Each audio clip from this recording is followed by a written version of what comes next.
who is this person that's pressuring us? Yeah. Who is it? Does anybody know? I mean, they said it's an invisible hand, but like I don't understand. I mean, I think it's an important inquiry because we often focus on wages and we focus on the expense of land and how much it costs to build and interest rates. But it's not God that is shaking that. It's us. And so I just wonder, when will we get to a place where we'll have an honest discussion about shaping those market forces, because we can't shape them. Big picture ways I like to think of it is U.S. housing policy is like being a perpetual renter. We invest all of our resources into vouchers, right, to pay to private landlords to house low income people temporarily, right, and then at the end of the day, they own that housing, and our government doesn't own that asset, right? We give temporary tax credits. So we're going to talk about the expiration of those covenants, often after 55 years. At the end of those temporary tax credits, again, we have kind of nothing to show for it.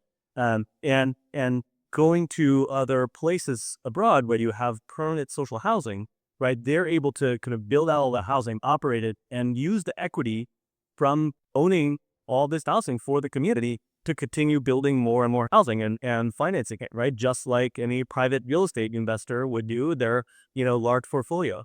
And so we continue kind of sinking money into, a temporary system without investing in permanent solutions. Inclusive communities. We use different names for that. For example, you say building inclusive communities, it could be economic solidarity. It sounds kind of, what is economic solidarity and all that? Radical. Now, come on. It means building community. Building community that everybody has got a voice.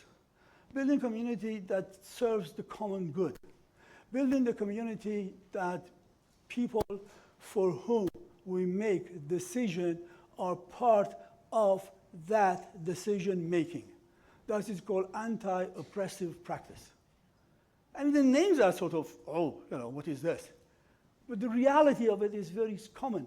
We do not make decisions for people because we know they don't. No, they know a lot better than us because they're living with it.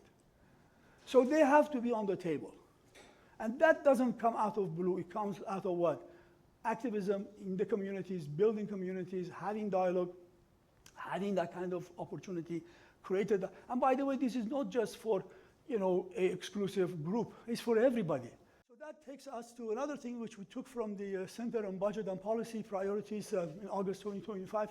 And that's about rental assistance, what we do with rent issues. Again, 4 categories: protect tenants, increase supply of affordable housing, sustainable, resolve the homelessness, limit. They're all there. There are, I don't know, 20 some very clear, concise, policies for change.